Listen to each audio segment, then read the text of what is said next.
So centre of mass जो 2 point masses का निकाले थे, क्या निकला था वो हमारा निकला था जब हम निकाले थे क्या x1/x2 इक्वल टू कितना था m2/m1। मतलब अगर मान लो यहाँ पर m1 मास है और यहाँ पर m2 मास है, यहाँ पर m2 मास है, यहाँ पर m1 मास है, यहाँ पर m2 मास है। सेंटर ऑफ मास मान लो यहाँ पर आया, सेंटर ऑफ मास मान लो यहाँ पर आ गया। ये डिस्टेंस x1, ये डिस्टेंस x2, ये डिस्टेंस x1 और ये डिस्टेंस x2, और ये टोटल डिस्टेंस कितना d, टोटल डिस्टेंस कितना, टोटल डिस्टेंस हमारा d। सो हमारा जो निकला था क्या, सो हमारा जो रेशियो निकला था m1/m2 वो कितना आ जाएगा x2/x1, m1/m2 equal to x2/x1 हो जाएगा। ओके, जो हमारा x है ना वो मासेस के इन्वर्सली प्रोपोर्शनल था। x हमारा क्या था, मासेस के इन्वर्सली प्रोपोर्शनल था।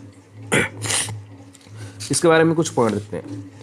यहाँ पर जो 2 पॉइंट मासेस है ना, centre of mass lies on line segment joining m1 and m2। मतलब सेंटर ऑफ मास इस लाइन में होगा। ये जो m1 m2 का लाइन है ना, इसी लाइन के ऊपर सेंटर ऑफ मास होगा। वो कहाँ पर भी हो सकता है। Okay, centre of mass lie on the line segment joining m1 m2। जो m1 m2 को जोड़ने वाला जो लाइन है, इसी लाइन के ऊपर सेंटर मास एग्जिस्ट करेगा। ओके, सो नेक्स्ट क्या है, हमारा जो x निकला था ना, x inversely proportional to mass था। x क्या था, इनवर्सली प्रोपोर्शनल टू मास था। मतलब जिसका मास ज़्यादा होगा इससे सेंटर मास उतना ही लेस डिस्टेंस पे होगा। अगर मान लो ये m1 मास है, ये m2 मास है, ये m1 m2 मास है। मान लो m1 भारी है, m1 भारी है किससे, m2 से भारी है। m1 m2 से हैवी है। अगर m1 m2 से हैवी है तो मतलब जो सेंटर मास आएगा यहाँ पर आएगा, सेंटर मास आएगा यहाँ पर, मतलब m1 के ज़्यादा क्लोज आएगा। ये x1 x2, ये x1 स्मॉल होगा x2 से। जिसका ज़्यादा मास होगा, हैवी मास इसके तरफ सेंटर मास आएगा। ओके,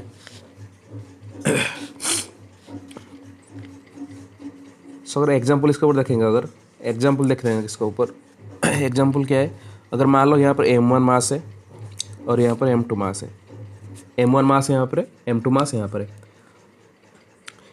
मैंने आपको बोला, मैंने m1 को x डिस्प्लेस कर दिया, x यहाँ पर डिस्प्लेस कर दिया, x1 डिस्प्लेस कर दिया। m1 पहले यहाँ पर था, अब कहाँ पर है, यहाँ पर पहुँच गया, m1 यहाँ पर पहुँच गया। ओके, मान लो पहले m1 यहाँ पर था, m2 यहाँ पर था, सेंटर मास यहाँ पर एग्जिस्ट करता था, सेंटर मास यहाँ पर एग्जिस्ट करता था ना। अब मेरे को बताना है कि m2 को मैं कितना डिस्प्लेस करूँ, m2 को मैं इस तरफ कितना डिस्प्लेस करूँ कि सेंटर मास वहीं पर रहेगा। क्वेश्चन क्या है, m1 is displaced by distance x1 as given, find displacement of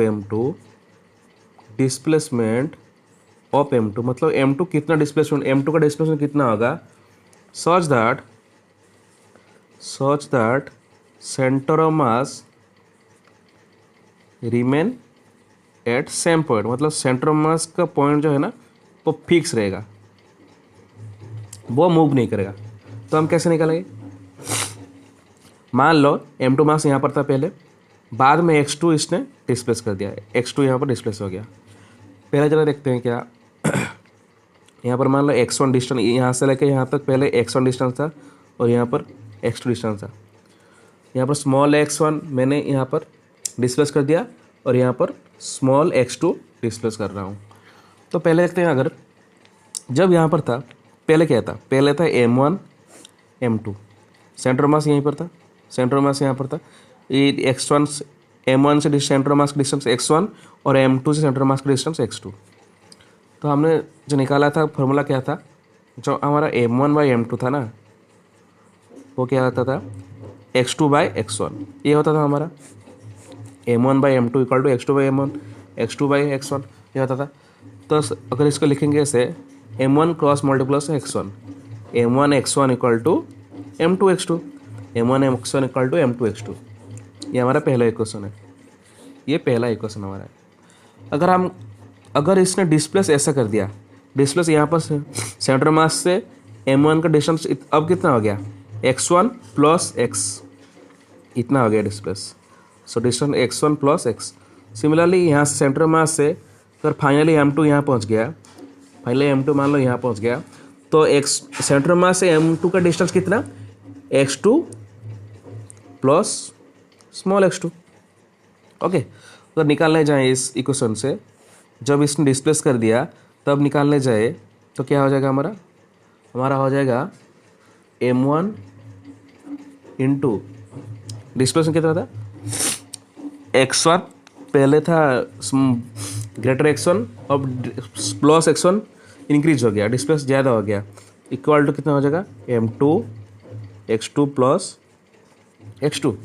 ये हमारा हो जाएगा, imply that m1 x1 plus m1 x1 equal to m2 small x2 plus m2 greater x2।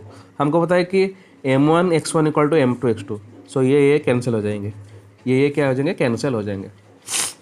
So next क्या होगा, सो नेक्स्ट हमारा आएगा m1 x1, sorry ये cancel हो जाएगा, ये स्मॉल x था ना, ये स्मॉल x था, ये और ये कैंसिल हो जाएंगे, इससे हमने निकाले थे। सो m1 x1 इक्वल टू क्या आ जाएगा, m2 x2, m1 x1 equal to m2 x2, जिसे हम फाइनली कंक्लूड कर सकते हैं क्या, m1 by m2 equal to x2 by x1।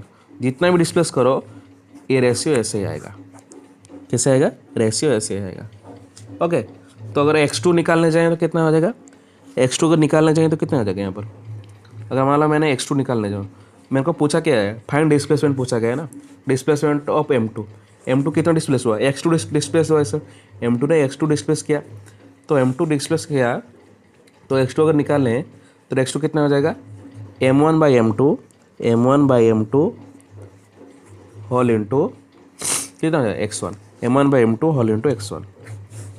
ये हो जाएगा m2 का डिस्प्लेसमेंट। सिमिलरली अगर x1 का निकालने जाए, x1 कितना आ जाएगा, सो x1 आ जाएगा हमारा m2 by m1 into x2।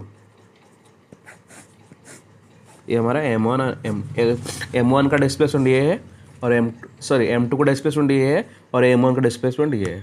Okay, इसको याद भी कर सकते हैं इसको।